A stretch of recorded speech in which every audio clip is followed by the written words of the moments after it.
শিক্ষক আমার ভাষা নাই, তাদের কাছে হাত জোর করে মাপ চাই। নিরাপত্তা দিতে পারি নাই, নিরাপত্তা দিতে পারি নাই। মনে হয় এই রাস্তায় শহীদ হয়ে গেলে যদি এই লজ্জা আমার কিছুটা কাটে, ওদেরকে বলবার আমার কিছু নাই। প্রশাসন এবং সরকারের পক্ষ থেকে বলা হচ্ছে যে এই আন্দোলনের ভিতরে তৃতীয় পক্ষ এবং জঙ্গি। আরো বলেন না আমি হিজাব করি, বলেন আমি হচ্ছে গে জঙ্গি। আরো বলেন না যারাই প্রতিবাদ করছে জঙ্গি। হ্যাঁ, ৭১-এর সময়ের জঙ্গি এক যদি চেহারা অমন হয়, ২৪-এর জঙ্গির চেহারা এরকম হবে। তাহলে গত কিছুদিনে বাংলাদেশ থেকে যে পরিমাণ গ্রেফতার হয়েছে তাতে দেখা যাচ্ছে যে ৮৫% সাধারণ মানুষ যারা কোনো দল করে না। এই বিষয়ে দল করলেও বা ক্ষতি কি? আমাকে প্রশ্ন, এই বিভেদটা তো সারা জীবন টেনেছে না, তাদেরকে গ্রেফতার করা হয়েছে। হ্যাঁ, গ্রেফতার তো এমনিই করছে। দল করলেই কেন? দল করার এটা স্বীকৃতি দিতে হবে। দল করলে ক্ষতি কি?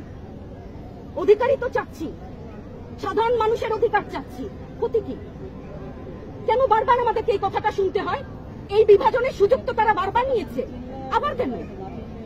আমাকে অনেক ধন্যবাদ। আপনার সন্তানদের উদ্দেশ্যে যদি সর্বশেষ কিছু বলে দেন। আমাদেরকে মাফ করে দাও, কিন্তু পিছু হটবা না, ভয় পাবা না। তোমাদের শিক্ষক আমরা লজ্জা পাই, তোমাদের থেকে শিখেছি। তোমরা যেমন আছো আমরাও আছি। যতদিন না ৯ দফা ওদের মানা হয় ততদিন মাঠ থেকে সরবো না। ধন্যবাদ।